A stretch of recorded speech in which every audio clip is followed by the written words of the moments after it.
ঠিক 1 বছর হয়ে গেল, মার্কেট একই জায়গায় দাঁড়িয়ে আছে। অনেকে মনে ফ্রাস্ট্রেশন, রিটার্ন কবে দেখতে পাবো, অ্যান্ড রিটার্ন আমি পাচ্ছি না, আর স্টক মার্কেট ভালো লাগছে না, এবার এসআইপি বন্ধ করে দিই, লামসামগুলো উঠিয়ে নিই, আর ভালো লাগছে না। তো লেট মি টেল ইউ, আজকে পুরোপুরি এই জিনিসটা 1 বছর কেন হয়ে যাচ্ছে কন্টিনিউয়াস, 15টা রিজন পুরোপুরি ডেসক্রাইব করবো আমি।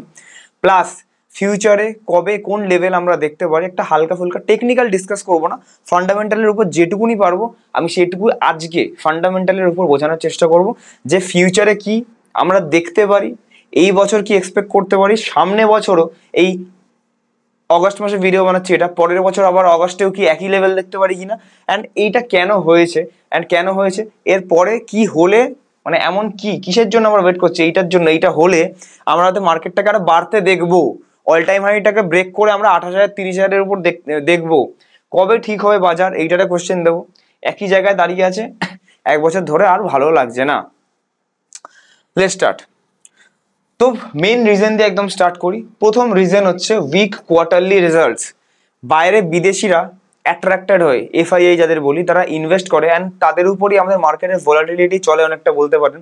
তো কোয়ার্টারলি রেজাল্ট বা কোম্পানির আর্নিং সে আগের বছরের সেপ্টেম্বর থেকে ভালো আসছে না, অক্টোবর থেকে ভালো আসছে না, অ্যান্ড তাই জন্য কি হয়েছে, তাই জন্য সব এফআইআইরা যে আর্নিং করার জন্য, যে আমি আপনাকে টাকা দিচ্ছি, আপনি ভালো করে ব্যবসা করুন, অ্যান্ড আপনি ভালো করে ব্যবসা করলে আমার টাকাটাও বাড়বে, বিকজ আমি সেই ব্যবসায় টাকা লেগেছি। তো আমি আপনাকে টাকা দিলাম, আপনি ভালো করে ব্যবসাই করতে পারছেন না, আপনার সেলসই হচ্ছে না, তাহলে আপনার শেয়ারের দাম বাড়বে কি করে, তার থেকে ভালো তুলেই নিই আমি।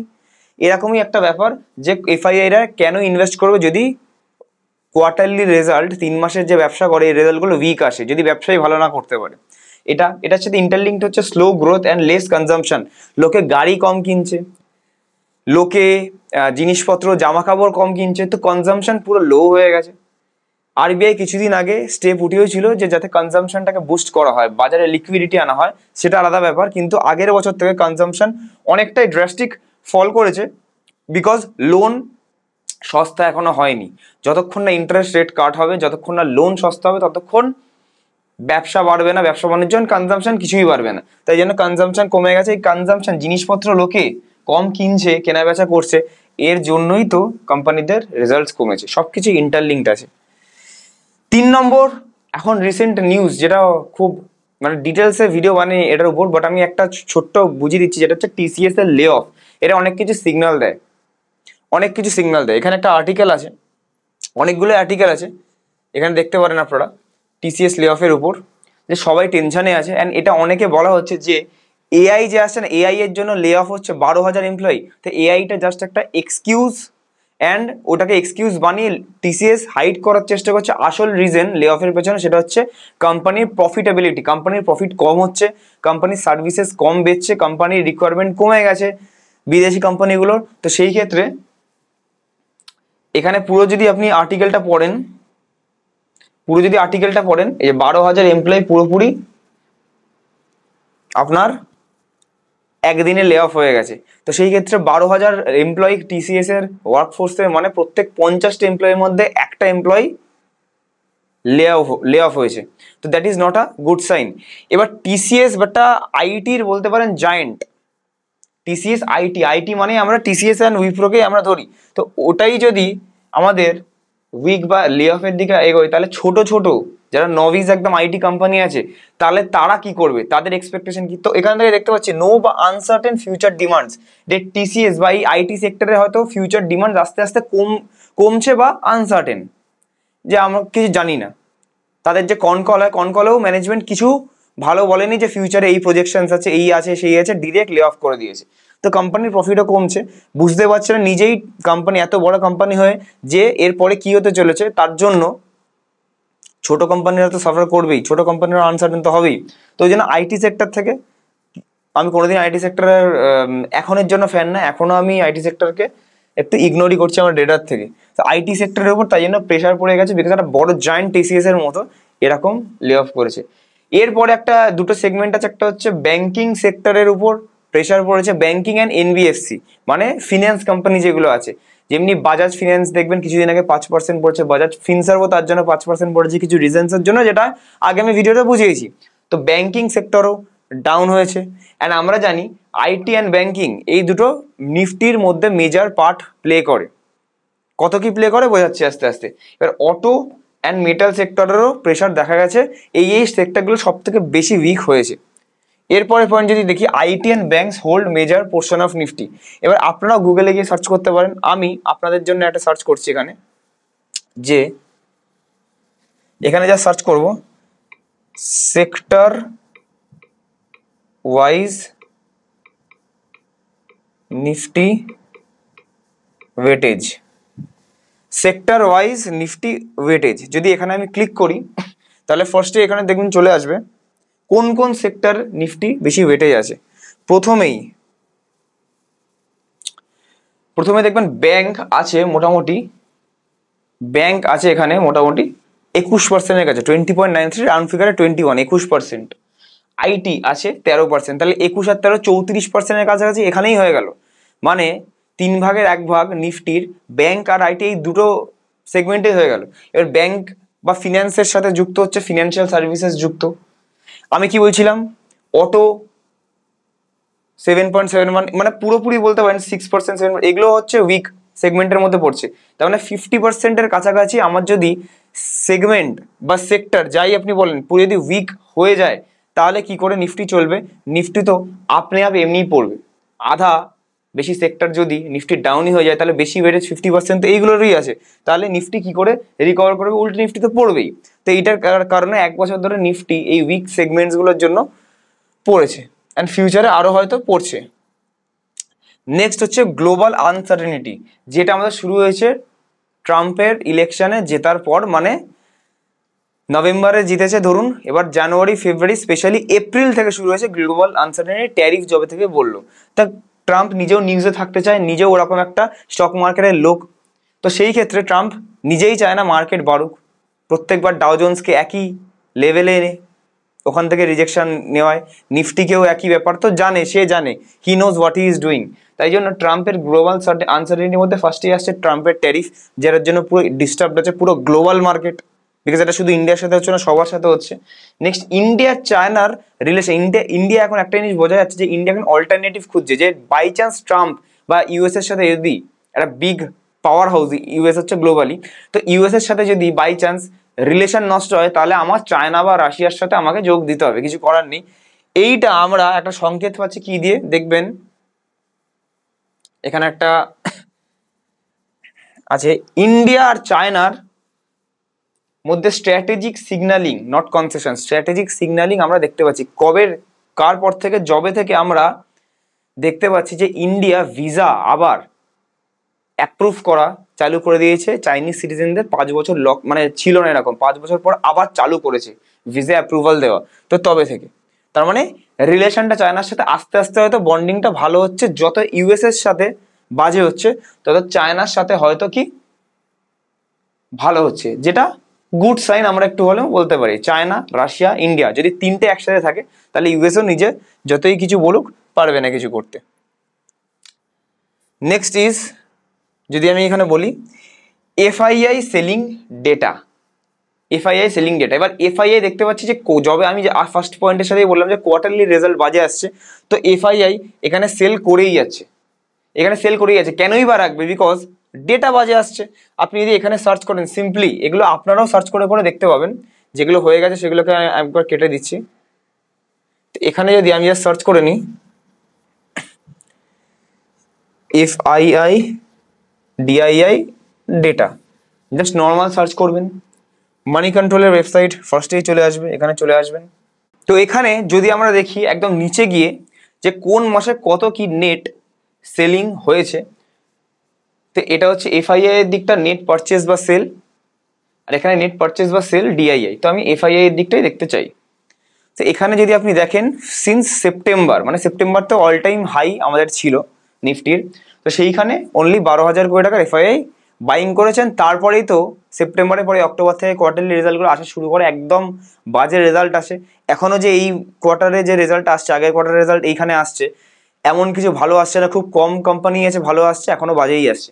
তো তাই জন্য দেখবেন অক্টোবর থেকে যে পড়া শুরু হয়েছে, মেন দেখুন যতই 1 লক্ষ কোটি টাকার উপরে ডিআইআই এর বাইং হোক, এখানে দেখুন অলমোস্ট সেম বাইং আছে, কিন্তু ফারাক পড়েনি। 1,14,000 কোটি টাকা সেলিং হয়েছে, এটাই বেশি মেন এফআইআই এর। তো এখানে সেল হয়েছে। তারপরে দেখুন 45,000 ক্রোর্স 45,000 কোটি টাকা সেল হয়েছে। তারপরে 16,000 কোটি টাকা সেল হয়েছে। তারপরে 87,000 ক্রোর্স সেল হয়েছে। তারপরে 58,000 ক্রোর্স সেল হয়েছে। বাইং হয়েছে মার্চ এপ্রিলে বাইং হয়েছে, বাট একদম নেগলিজেবল না হওয়ার মতোই, ফ্ল্যাট 2,000 কোটি টাকা 2,700 কোটি টাকার বাইং হচ্ছে। তো বাইং যখন হচ্ছে কনফিডেন্সের সাথে বাইং হচ্ছে না, তখন বলতে পারি এফআইডিআই কিছু করছে না, হল্ট। বাট যখন সেল করছে, আবার দেখুন রেজাল্ট সিজনে আসার পর, রেজাল্ট দেখার পর, মানে এপ্রিল মে জুন এই কোয়ার্টারটার Q1 এর রেজাল্ট জুলাইতে বেরোনো শুরু করেছে, আর অগস্টে বুঝে বেরোচ্ছে। তো এইটা রেজাল্ট আসার পর আবার দেখুন 47,000 ক্রোর্সের আবার সেলিং হচ্ছে। মানে বেশিরভাগ এফআইআই এর সাথে যুক্ত কি কোয়ার্টারলি রেজাল্ট, যে কোয়ার্টারে তুমি ভালো ব্যবসা করতে পারছো না, তোমার থেকে ইনভেস্টমেন্ট তুলে আমি আবার অন্য জায়গায় রিঅ্যালোকেট করবো। তো এটার জন্য মেন আরো পড়ছে। এফআইআই এখনো আগের মতো নেই, বাট এখনো কিং আছে ইন্ডিয়ান মার্কেটে, সেটা আপনারাও জানেন, আমরাও জানি, দেখতেই পেলাম আমরা সেপ্টেম্বর থেকে মার্কেটে কি হলো না হলো। নেক্সট রিজন আমি যদি যাই, কি আছে,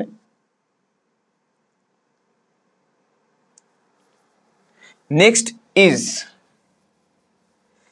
ওকে profit booking on large caps. Large cap আমরা সেফ ক্যাটাগরির মধ্যে মানি, বাট আমরা সেপ্টেম্বরের পর যখন মার্কেট পড়েছিল আমরা দেখেছিলাম লার্জ ক্যাপেই বেশিরভাগ ফার্স্টে ডাউনটা হয়েছিল, তারপরে স্মল অ্যান্ড মিড ক্যাপে ডাউন এসছে। তো লার্জ ক্যাপও 18 থেকে 20% ডাউন গেছিল। যে অনেকে মিসকনসেপশন আছে লার্জ ক্যাপে ইনভেস্ট করবো একদম সেফ থাকবো, না।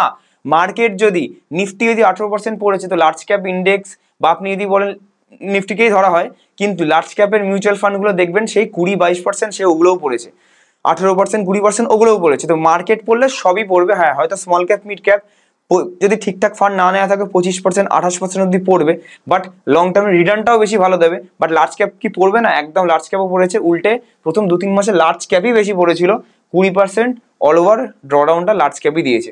তো লার্জ ক্যাপ থেকে এফআইআই অনেক সেলিং করেছে, যেটা লার্জ ক্যাপের মধ্যে নিফটি বেশি থাকে। আর নিফটি যেহেতু সবাই ট্র্যাক করেন, তাই জন্য নিফটির এত downfall due to large cap heavy selling হয়েছে, right. Next number 12 is Nifty তো ডাউন হয়েছে, নিফটি তো ডাউন হয়ে গেলে এর জন্য মার্কেটের সেন্টিমেন্ট, যারা নতুন এসছে বা যারা ছোট ছোট প্লেয়ার্স, সেন্টিমেন্ট সবার ডাউন হয়ে গেছে, যে নিফটি ডাউন হচ্ছে আর ভালো লাগছে না, এবার তাড়াতাড়ি সেল করে দিই, কোথায় কি 40-50% ক্র্যাশ হয়ে যাবে। প্যানিক সেলিং ওই জন্য বেড়েছে। সেন্টিমেন্ট, নিফটি ডাউন হয়েছে, সেন্টিমেন্ট ডাউন হয়েছে, তাই জন্য প্যানিক সেলিং বেড়েছে। সেন্টিমেন্ট কিভাবে চেক করা যায়? সেন্টিমেন্ট চেক করা যায় হচ্ছে আপনার ফিয়ার অ্যান্ড গ্রিড ইন্ডেক্স দেখে। একটা হালকা একটা দেখিয়ে দিচ্ছি। ধরুন ইন্ডিয়ার এখন ফিয়ার অ্যান্ড গ্রিড ইন্ডেক্স কত দেখাচ্ছে, মানে মানুষ এখন ভয়ে আছে না মানুষ এখন গ্রিডে আছে, মানে লালচি বা কিনতে চাইছে। তো এখন যদি দেখেন 30.31 এর কাছে দেখাচ্ছে, মানে এখন ফিয়ার, মানে মানুষ খুব ভয় আছে যে কি করব। এটা যদি 30-এর নিচে চলে আসে, 29.99 হয়ে যায় ধরুন, তাহলে এটা এক্সট্রিম ফিয়ারে চলে আসবে। আমরা জানি কি, আমরা জানি যখনই এক্সট্রিম ফিয়ার হয় তখন লুটে পুটে কিনে নিতে হয়, অ্যান্ড যখন এক্সট্রিম গ্রিডে চলে আসে মার্কেটটা, তখন ইনস্ট্যান্টলি বেচলে বেচার টাইম ওটা, মানে তখন কিনতে নেই মোট কথা। তো এখন হচ্ছে কেনার টাইম একদম ভরপুর। লং টার্মের জন্য, শর্ট টার্ম বলছি না, লং টার্মের জন্য যদি কেউ 10, 15, 20 বছরের জন্য কিনতে চায় through STP, through direct lump sum, তো সেইটা আমরা এখন এক্সট্রিম ফিয়ারে আসলে পুরো লুটে মুটে কিনে নিতে হয়, বিকজ এক্সট্রিম ফিয়ার প্রত্যেকবার পাওয়া যায় না। তো ওই জন্য এক্সট্রিম ফিয়ার যখনই কখন কখন এসছে দেখবেন, ভোটের যে এনডিএ গভর্নমেন্ট বা মোদি যখন জিতলো, বাট এক্সপেকটেশন হিসেবে জেতেনি, যে একদিনে যে বড় পড়লো সেদিনকার এক্সট্রিম ফিয়ারে ছিল, করোনার সময় এক্সট্রিম ফিয়ারে ছিল, আর অনেক রিজনস। ট্রাম্প যেদিনকার আপনার ঘোষণা করলো ট্যারিফ, তারপরের দিন পড়লো এপ্রিল মাসের 7-8 তারিখ, এক্সট্রিম ফিয়ারে ছিল। তো এক্সট্রিম ফিয়ারে যখনই আপনি কিছু বাইং করবেন চলে আসার পরে, তারপর থেকে দেখবেন রিটার্নটা যদি তার থেকে 1 বছরের বা 6 মাস পর যদি দেখেন, সবসময় বেশি ফায়দা হবে। তো এক্সট্রিম ফিয়ারের কাছাকাছি চলছে, এখনো ফিয়ার ইন্ডেক্সেই আছে, এক্সট্রিম ফিয়ার এখনো যায়নি, বাট 30-40 পয়েন্ট ডাউন গেলেই এক্সট্রিম ফিয়ারে চলে আসবে। নেক্সট যদি আমরা দেখি US and INR, US dollar INR. এবার যদি লাস্ট 1 বছরে যদি দেখি যে ইউএস ডলার কোথা থেকে কোথায় গেছে, কোথা থেকে কোথায় গেছে, তাহলে এখানে আপনারা দেখতে পাবেন লাস্ট 1 বছরে আজকে কারেন্টলি চলছে 87.82, লাস্ট 1 ইয়ারে গেছে 84-এ ছিল এক্স্যাক্ট 1 বছর আগে, এখন 87, উইচ ইজ আমি বলতে পারি ইউএস ডলার একটা স্টেবল কারেন্সি, এই হিসাবে প্রচুর, মানে অলমোস্ট 5%-এর জাম্প, উইচ ইজ হিউজ। তা এইটা কি করেছে আপনার ডলার স্ট্রং হয়েছে ইন্ডিয়ান কারেন্সির হিসাবে। ডলার স্ট্রং হলে ক্রুড অয়েল ইম্পোর্ট করে ইন্ডিয়া, মানে এক্সপোর্ট করে ইম্পোর্ট করে, তেল নেয় ইন্ডিয়া। তো এইটা ক্রুড অয়েলের দাম বেড়েছে, দাম বাড়ার জন্য কি হয়েছে, ইন্ডিয়ার এফেক্ট পড়েছে, ইন্ডিয়াকে বেশি প্রাইস পে করতে হয়েছে, এটাই একটা ব্যাপার। And last but not the least, IPO দেখবেন আগের বছর মার্কেট পড়ার সময় দেখি আইপিও থাকে না, বাট এবার সারপ্রাইজিংলি মার্কেট পড়ুক কি বাড়ুক, আইপিও এই বছরের স্পেশালি দেখবেন লাস্ট 2-3 মাসে ভরে ভরে আইপিও এসছে। অ্যান্ড বড় বড় ওই যে large cap small cap mid cap ওই টাকাগুলো তুলে লোকে বেশিরভাগ না জেনে শুনেই আইপিও মার্কেটে ইনভেস্ট করছে। করার পরে নতুন নতুন কোম্পানি অলমোস্ট এই ফিনান্সিয়াল ইয়ারে অলমোস্ট 4-5 মাসে 80,000 কোটি টাকা অলরেডি তুলে নিয়েছে মানুষের থেকে। বাট লং টার্মের সাইকোলজি না নিয়ে লোকে আইপিওতে ইনভেস্ট করতে চাইছে শর্ট টার্ম কিছু প্রফিট বা লসের জন্য। তো সেটার জন্য মার্কেটটা একটুখানি হালকা ছেড়ে দিয়েছে নিজেকে। তো এই সব রিজন আছে মার্কেট ডাউন হয়েছে, আরও অনেক রিজন আছে, সবকটা আমি হয়তো কন্টিনিউ করতে পারলাম না, ঠিক আছে। তো এইগুলো মেন রিজন। এবারে কোন কোন রিজনের জন্য আমার মার্কেট দাঁড়িয়ে আছে, দুটো মেজর রিজন আছে, যেটা আমার একটা কালকেও জানতে পারবো আর একটা কিছুদিনের মধ্যে জানতে পারবো, তারপরে আমরা কিছু দেখতে পারি মার্কেটের মুভমেন্ট। নাম্বার 1 হচ্ছে ট্রাম্পের ট্যারিফ যেটা আছে, একটা এক্স্যাক্ট একটা আমাদের কিছু বলে দিক যে এটাই হচ্ছে ফাইনাল, সারা জীবন তো 3-4 বছর টানবে না, এই মাস বা পরের মাসের মধ্যে আমার মতে সেটেলমেন্ট হয়ে যাওয়া উচিত। অ্যান্ড আমার মতে ট্রাম্প হয়তো ট্যারিফ কমিয়ে 5 থেকে 10-15%-এর মধ্যে রাখবে, নিজের ইগোকেও স্যাটিসফাই করবে যে ট্রাম্পের ট্যারিফ 0 হলো না, অ্যান্ড ভয় দেখিয়ে 5-10% রাখবে। 25%-এর থেকে 5% ইজ এ গুড নিউজ, তার জন্য মার্কেট আবার উপরে যেতে পারে, এটা নাম্বার 1। নাম্বার 2 ইজ কালকে আমাদের আরবিআই মনিটারি পলিসি আছে। আরবিআই কি আছে কালকে 6 তারিখ, মনিটারি পলিসি আছে। তো এই ঘোষণায় ইন্টারেস্ট রেট কাট হবে কি না, 25 বিপিএস 50 বিপিএস কত পয়েন্ট কি কাট হবে সেটা কালকে ডিসাইড করা হবে। অ্যাজাম্পশন হচ্ছে যে কোনো রেট কাট হবে না, 50% লোক বলছে, 50% লোক এটাও বলছে 25 বিপিএস হবে, আর 0% বলছে 50%। আজকে একটা পোলে দেখছিলাম আমরা। তো সেই ক্ষেত্রে যদি 25 বিপিএস হয় that is good for the market, loan cheaper হবে, সব কিছু ভালো হবে, লিকুইডিটি বাড়বে। অ্যান্ড যদি 0 হয় তাহলে আবার একটা ভালো সংকেত, অতটা না। তো আপনি যদি এখানে সার্চ করেন RBI will RBI announce a repo rate cut tomorrow, here's what experts say about August MPC meet outcome। তো এইখানে কালকে আপনারা August 6 কালকে আপনারা দেখতে পারেন, অ্যান্ড এটার ব্যাপারে কি নিউজ আছে না আছে, কি ইম্প্যাক্ট পড়তে পারে, ডিটেলসের ভিডিও আমরা এরপরে হয়তো আবার আনতে চলেছি, তো ওটা নিয়ে কোনো টেনশনের কিছু নেই। বাকি সব মোটামুটি আমি দেখিয়ে দিলাম। এবার আপনাদের কি মনে হয়, আপনাদের কাছে একটাই কোশ্চেন আছে, আপনাদের কি মনে হয় যে বাজার এই বছরের মধ্যে কি হতে পারে? আমি আমারটা বলছি যে কি হতে পারে, কোন লেভেলে থাকতে পারে, এক্স্যাক্ট ডিসেম্বরের 31 তারিখ অবধি কি লেভেল মনে হয়, একটা এক্সারসাইজ টাইপের আমি দিচ্ছি, নিচে কমেন্ট করবেন যে নিফটি 1 জানুয়ারি 2026 ঢুকতে ঢুকতে নিফটি কোথায় শেষ করবে, অ্যান্ড অল টাইম হাই ভাঙবে কিনা, যদি ভাঙে কত, আর যদি না ভাঙে কত আপনার থাকতে পারে, অবশ্যই কমেন্ট করে নিচে জানাবেন। আমি দেখবো সবার নাম সমেত, আমি কোয়েশ্চেন পড়ি, কোয়েরি পড়ি, তো সেই হিসাবে আমি দেখবো কার কত নলেজ অ্যান্ড কার সাথে কি মিললো। তো আমার মতে কি মনে হচ্ছে কোয়েশ্চেনে যাওয়ার আগে, তো একটা লাস্টে একজন কোয়েশ্চেন কোয়েরি করেও ছিল আগের ভিডিওতে যে 2026-এর ডিসেম্বরে নিফটি কত যাবে, এইটা আমার মতে কি মনে হয় না হয় এটা আমি লাস্টে বলবোই, বাট ডিসেম্বরের মধ্যে কি হতে পারে একবার আমি বলে দিই, বা শর্ট টার্মে এখন কি হতে পারে বলে দিই। ফার্স্ট থেকেই বলে যাচ্ছি, এই যে বছরটা আছে 2025, এই বছরটা আপ ডাউন রেঞ্জ বাউন্ডের বছর, এইটাকে আমরা বলবো কেন অ্যাকিউমুলেশন ফেজ। তো এখানে যত যা কেনার লোক আপনারা কিনে নিন, এসটিপি করুন, এসআইপি করে কিনুন, ডিরেক্ট লামসাম কিনুন, ডিপেন্ডিং আপন দ্য মার্কেট, আপনার ফিনান্সিয়াল অ্যাডভাইজারকে যোগাযোগ করুন, করে কিনুন যখন সে বলে। আমরা যারা অ্যাডভাইজার আছে আমাদের ক্লায়েন্টদের আমি তো বলে কিনিয়ে দেবো, ঠিক। তো সেই ক্ষেত্রে এই বছরটা অ্যাকিউমুলেশন ফেজ, যেমনি 2021-22 একই জায়গাতে থেকেছিল, তারপরে যে ব্রেকআউট দিয়েছে আবার একটা বুল র্যালি চালু হয়েছিল, সেম হতে পারে যে এখানে আবার কোনো না কোনো একটা ভালো নিউজ যখন দুটোই কনফার্ম হয়ে যাবে, ধরুন নেক্সট ইয়ারের মধ্যে আবার ধরুন রিটেস্ট করে আবার উপরে গেল, অ্যান্ড তারপরে নিফটি আমরা পেলাম কত, 28,000 30,000-এর কাছে পেলাম। এটা পরের বছর আমরা দেখতেই পারি। মানে এখন যে যাই কিনবেন আপনারা 20 থেকে 30%-এর মধ্যে প্রফিট আমরা এক্সপেক্ট করতে পারি নেক্সট ইয়ারের মধ্যে, ডিপেন্ডিং আপন কেমন কে ফান্ড কিনছেন। ইন্ডেক্স ফান্ড হলে 20%, অ্যাক্টিভ কোনো ভালো ফান্ড কিনলে 30%। স্টকের ব্যাপারটা বলতে পারবো না, বিকজ মার্কেট বাড়ার সাথে অনেক স্টকের লিঙ্কড থাকে না, যে মার্কেট নিফটি বা মার্কেট বাড়লে সব স্টকই বাড়বে, এটা কোনোদিন পসিবল না, বিকজ বিভিন্ন সেগমেন্টের বিভিন্ন সেক্টরের বিভিন্ন নিউজ থাকে, তো ওই জন্য ডিপেন্ড করে।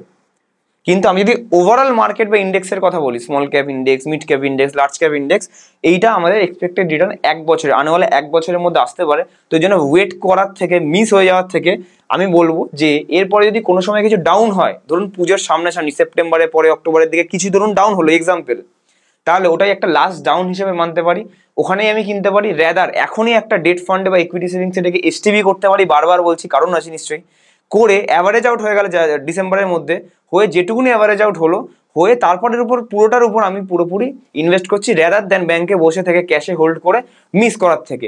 বিকজ ক্যাশে হোল্ড করে কি হয়, ব্যাংকে কোনো রিটার্ন আসছে না, কিছুই আসছে না, তার থেকে ডেট ফান্ডে প্রত্যেকদিন রিটার্ন আমি দেখতে পাচ্ছি।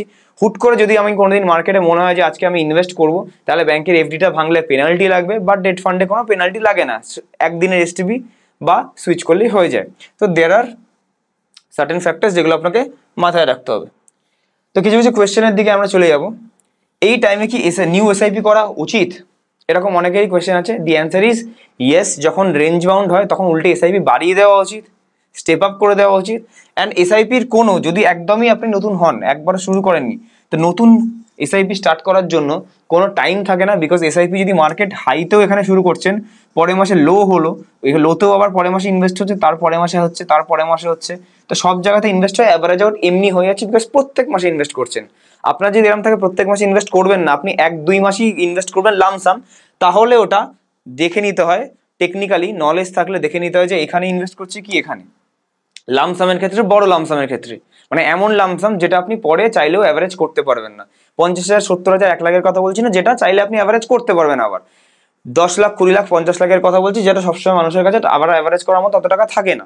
তো সেই লামসামগুলো দেখে করতে হয়। এসআইপি করার কোনো নির্দিষ্ট টাইম হয় না, ডাউনেও ঘটে আপেও ঘটে, যে কোনো সময় স্টার্ট করতে পারেন, দেরি না করে স্টার্টটা করা উচিত। SBI Nifty 50, SBI Nifty next 50 index ফান্ডে, মিউচুয়াল ফান্ডে ইনভেস্ট করলে ভালো হবে। যে কোনো মিউচুয়াল ফান্ডে ইনভেস্ট করলে ভালো হবে, মিউচুয়াল ফান্ডই অল ওভার ভালো। যদি আপনার এরকম চাই যে 10 থেকে 12%-এ আপনি খুশি লং টার্মে, আর বয়স যদি 60 তার উপর হয়, একটু কনজারভেটিভ, বাট তাও আপনি ইকুইটিতেই চান ইনভেস্ট করতে, তাহলে এই ফান্ডটা আপনি অলরেডি নিতে পারেন। অবশ্যই কোনো এএমসি আমি সাজেস্ট করবো না, আমি ফুল ভিডিওতে আমি পুরোপুরি সাজেস্ট করতে পারবো না অ্যাকর্ডিং টু দ্য রুলস, কিন্তু আপনি নেক্সট 50 যদি ইন্ডেক্স বলেন আপনি নিতেই পারেন, যদি এইটুকু রিটার্নে যদি আপনি সন্তুষ্ট থাকেন। এই সেম ফান্ডটাকে যদি 12 থেকে 14% করতে হয় বা 15% করতে হয়, ঠিক আছে, হচ্ছে আপনাকে নলেজ নিয়ে আপনাকে ভালোভাবে অ্যানালাইজ করে সারাদিন চলতে হবে যে কখন কি মার্কেটটা পড়বে, কখন বড় ক্র্যাশ আসবে, সেটা 26 সালে হোক, 27 সালে হোক, 28 সালে হোক।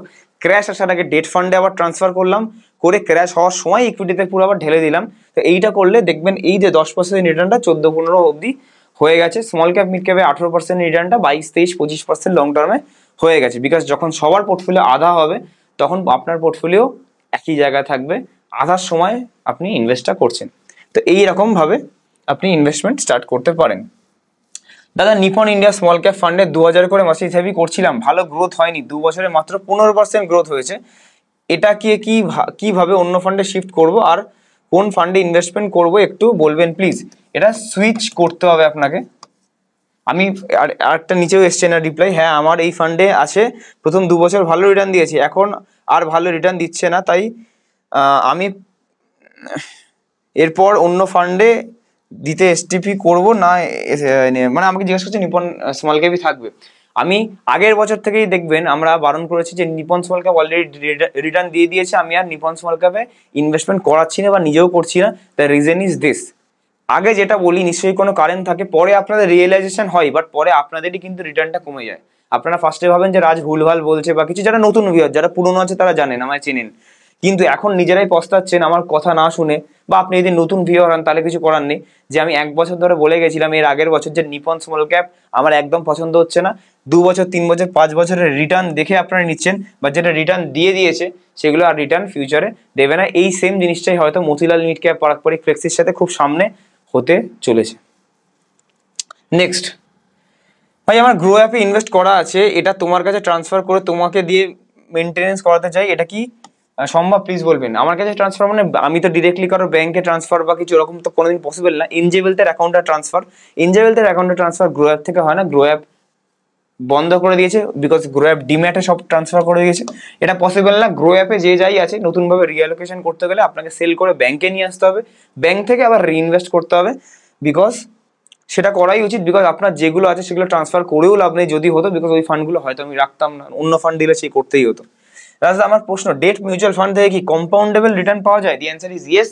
ডেট মিউচুয়াল ফান্ড থেকে 4 থেকে 7% হিসেবে, ডিপেন্ডিং আপন দ্য রেট কাট, কখন কি আসছে, কেমন কি ইনভেস্ট করছেন সেই হিসেবে 4 থেকে 7% হিসেবে রিটার্ন পাওয়া যায়। যে রিটার্নগুলো হয় সেগুলো এসআইপি বা লামসাম যেমনি মিউচুয়াল ফান্ডে কম্পাউন্ডেড রিটার্ন হয়, কম্পাউন্ড ইন্টারেস্টেই হয়, নট সিম্পল ইন্টারেস্ট।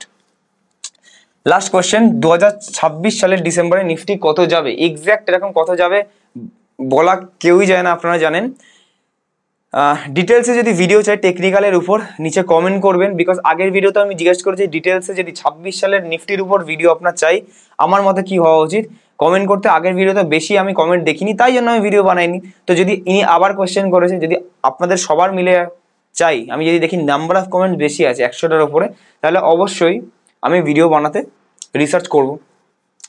অ্যাভারেজে যদি আমি বলি একদম কনজারভেটিভ একটা নাম্বার, তাহলে 28,000 অ্যাটলিস্ট আমি 26 ডিসেম্বরের মধ্যে একবার না একবার বছরে দেখছি, এটা আমি দেখছি। মানে এখন থেকে 15-20% বেশি আমি ইন্ডেক্সকেই দেখছি।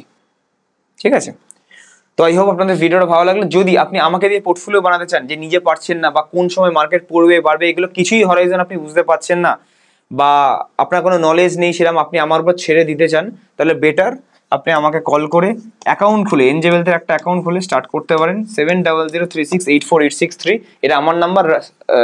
সানডে ছাড়া যে কোনো দিন রাত 8টা থেকে 10টার মধ্যে ফোন করতে পারেন। একবারে কলে না পেলে 11:30 অবধি রাতের বেলা আমি সবাইকে কল ব্যাক করে নিই। পাশের একটা নাম্বার আছে কৌশিক পল, তাকেও করতে পারেন। অনলাইনে অ্যাকাউন্ট খুলে স্টার্ট করতে পারেন, একটু টাইম লাগে 1-2 মাস। এখন অফলাইনে দিনের দিন এসে স্টার্ট করতে পারেন। তো সেই হিসেবে আমরা তারপরে সারা জীবন আপনার গোল এক্সেল শিটে লিখে আমরা স্টার্ট করে দেব। আজকের জন্য এইটুকুই রাখছি। কোনো ডাউটস হলে নিচে কমেন্ট করবেন, আমি কমেন্টের রিপ্লাই দিই সবার। লাইক করবেন, শেয়ার করবেন, অ্যান্ড সাবস্ক্রাইব করবেন যদি আপনি আমার চ্যানেলে নতুন হন। থ্যাংক ইউ সো মাচ সবাইকে। Keep investing, keep trading.